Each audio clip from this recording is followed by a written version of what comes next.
Namaste and welcome. Namaste. Today, it's such a pleasure to introduce to the Lokvani audience Pradeep Vasudevan, a senior Kriya yoga practitioner who comes in the tradition of Paramahamsa Hariharanandji. Pradeep Vasudevanji is a volunteer for the organization, and the organization is going to be organizing an initiation, Kriya Yoga initiation ceremony, where those of you who are interested in learning this technique can attend and get initiated. The event is happening this weekend, April 15th. There's a public lecture on April 14th in Holliston, Mass. And over the weekend, the entire technique will be taught to many of the people who might be interested. In his professional life, Pradeep ji is an engineer at MATLAB and MathWorks. And in addition to doing all of that, he also organizes bhajan and Sunday training for children and other things. What a pleasure, Pradeep ji, to meet you. Namaste. Namaste. Wonderful. What an honor to, hear about Kriya Yoga. So maybe right off the bat, I would ask you to tell our audience about Kriya Yoga. I mean, this is something that I think Paramahamsa Yoganandji brought to the United States many, many years ago. When you think yoga, you think Paramahamsa Yoganandji, and I know Paramahamsa Hariharanandji comes in that tradition as well. So over to you. Tell us a little bit about Kriya Yoga and why people should practice Kriya. Humble pranams to you, Ma. Thank you for this opportunity. So, bowing down to my Gurudev, I'm going to try saying something little bit about the Kriya Yoga path. So, Kriya Yoga is a beautiful meditation technique, which I usually say through my, it is going to help physically. Physically, also, a lot of people have been helped, and mentally also to be calm, to be peaceful, and to really be efficient through the mind, and also spiritually. So the spiritual aspect of it is the key aspect of it. So the simple meaning, what my Gurudev says is, Kriya has two syllables, Kri and Ya. Ya meaning divinity, Kri meaning the activity. So whatever activity we are doing, we are experiencing the divinity. May I be talking to you? May I be seeing you? May I be working in the office? So through everything, through every activity to perceive the divinity. We may be practicing the technique for a few minutes every day, but perceiving that, to be in that conscious state, so is what the training is for this Kriya Yoga practice. So that's the key thing, Kriya Yoga, and it's a beautiful meditation technique. So, which, as you said, Paramahamsa Yoganandji in 2020 brought to the West. And Paramahamsa Yoganandji lived here. It's actually started his journey from Boston. And then later, our Gurudev, I'm going to show the picture. So it's Paramahamsa Hariharanandji and the current master, who is Paramahamsa Prajnananandji. So they both are, Paramahamsa Hariharanandji actually lived until 2002. He left his body when he was 95 years old. And he taught the techniques and tried to help people meditate sincerely, so a lot. And now our Guruji Paramahamsa Prajnananji is doing the same. So yeah, we are organizing programs, as you said, all over the USA. So this is happening. One of the events is happening in the Boston area. So fantastic. I think when you think of the blessing that the West got, it was when Paramahamsa, of course, Swami Vivekananda first, and then Paramahamsa Yoganandji, who followed in his footsteps, so long ago. And the autobiography of an yogi is probably something that has transformed lives unbelievably. So I think that's so true. Now, I know that there are many different paths that have come out from Paramahamsa Yoganandji, but I think the original, when we trace back the lineage, it goes to Babaji, right? Who is actually in his form, it's said, and he appears and blesses people. Could you tell us a little bit about that whole lineage and how it came to Hariharanandji? So, if as it is mentioned in the autobiography of Yogi, Lahari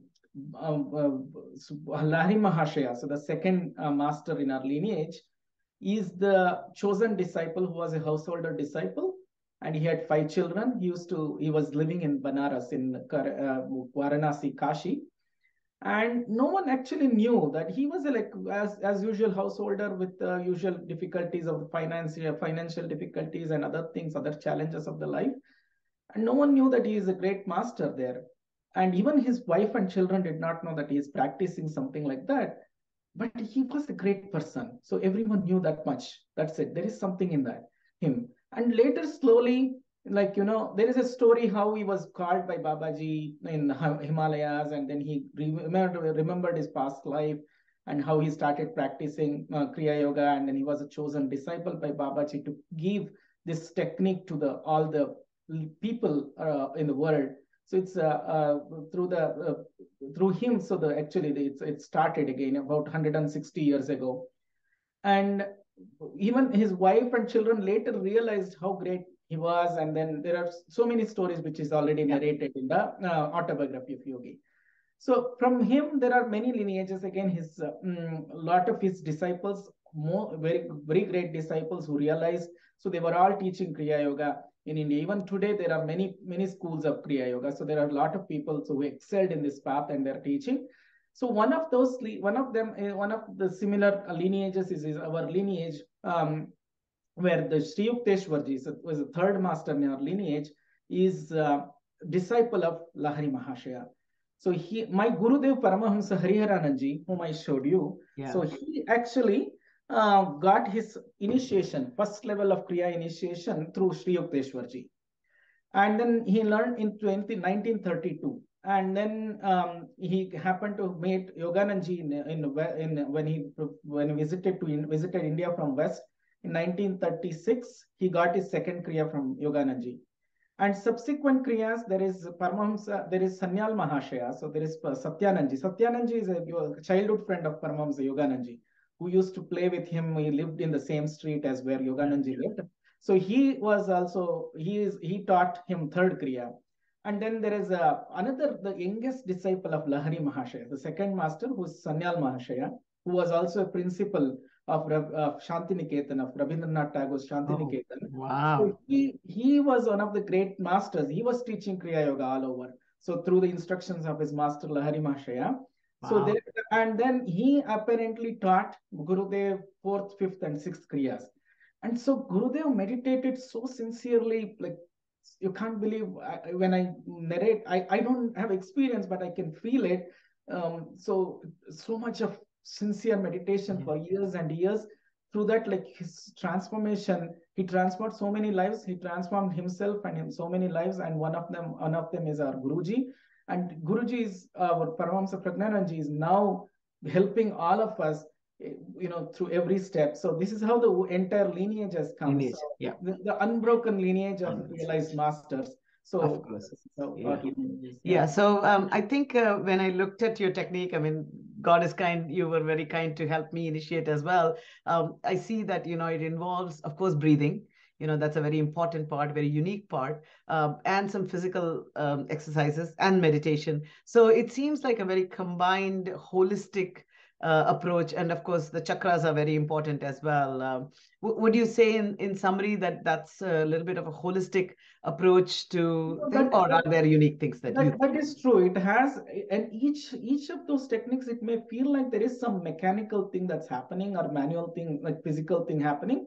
In reality, it is on every aspect of it. It is helping internally, like to transform. It's going to bring subtle transformation in ourselves, is our Guruji keeps telling. So each and every technique is so important and is so precious. And it is actually in compliance with the teachings of Patanjali. If we read Yoga Sutras of Patanjali, you can, there are 195 or 96 sutras, simple sutras, and in the entire Patanjali Yoga Sutra, there is no mention of any other yoga. We can refer it, like there is no mention of any other yoga, but it is only Kriya Yoga. So our masters have talked about entire in detail, like on Patanjali Yoga Sutra, and how actually translates to whatever we practice, like in practicality. the sutras, and what are Kriya Yoga practices. And actually, if we see, there is no other yoga mentioned. There is only one yoga mentioned. It's Kriya Yoga, Kriya and Yoga. that's the it's Beauty. very much in compliance to the Yoga Sutras. Yoga Sutra. And again, I think the fundamental goal, even Yogananda says, it's not about physical, it's really about, union with yoga is union with God. And really, I think all great masters says, don't do this for, physical or any well-being, even though that is a good side benefit. Your physique will be better, your mental health will be better. But at the end of the day, it's about a higher goal. So I wanted to ask you, I know that in addition to doing this, you also run a satsang in your home. You are teaching children. So what is your spiritual aspiration, and why do you give so much time to actually doing these satsangs in your home? So this is a it is actually from my childhood. What has happened is I've listened my mother singing and chanting all the time. She used to be doing some work, but she had memorized a lot of chantings. Yeah. And most of the things I didn't have to really formally sit and learn. I could really just chant just by listening what she was chanting. So that's the beginning. So through that beginning, that we were introduced to this path of love and devotion.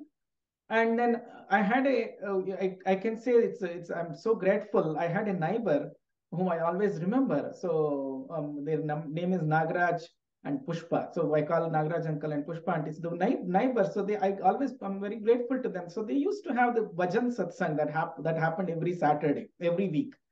So as a child, like I used to start going and sitting with my parents. So and that actually helped me learn a lot of bhajans as well. And then when I came, I used to sing by myself. And then once in 2008, what happened is it was Vijayadashmi day. And I thought it is a very auspicious day. And I had just come to Boston. I knew only very few people. So it was only in my office. Yeah. But why not I feed some people? Like, oh, today it's a very auspicious day. And I thought I'll call them. Why just feeding? Like, well, let's do some chanting, which is the Vishnu Sahasranama. And then that's when about 12 people agreed to come, and they were there. And then there was I took a day off. Like that was the first time I was cooking for 12 people. I was still a bachelor. So and then I went home, started cooking. It was all mess. So somehow I finished, and then we chanted Vishnu Sahasranama, and then did Arati. And then that's when first our satsang happened. A lot of people encouraged me. Why not you do it regularly? Maybe it's something that we can start. And that inspiration, that actually that one helped me to begin like every month. Okay, let's do a satsang every month, and we started doing it. And then I got married. My wife actually joined hands, so I should be very thankful to Divya, so who joined hands. And then she also encouraged and enjoyed this path. Yeah. So then we didn't miss almost except for this COVID times, we didn't miss any month. Like most of the times we continued like since past 15 years, and this October we'll be celebrating the 15th anniversary.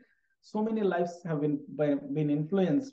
So a lot of people enjoy. They say, "Oh, my son sings as soon as we sit in the car, he's singing this song." So that is a great thing to hear. Like when people are getting influenced through this. No, I think that's a great, great seva, Pradeep ji, what you do. Because, and to your point, you never know when you have a bhajan around you, right? Like, I mean, for the children to be able to be part of it, it's good luck. Because if you don't have a, satsang close to you or a bhajan, mandali close to you, there's no way that your children can get that beautiful vibe of a satsang. Nothing like a satsang for your children, for their spiritual growth, and just for them to be rooted in their heritage. So really, really grateful to you for being that little spark that makes that happen, and to Divya ji and all of you. So thank you so much for that. So what the world is going through crazy times. I mean, ever since COVID, we are in crazy times. So any piece of experience, advice that you might have heard from your Guruji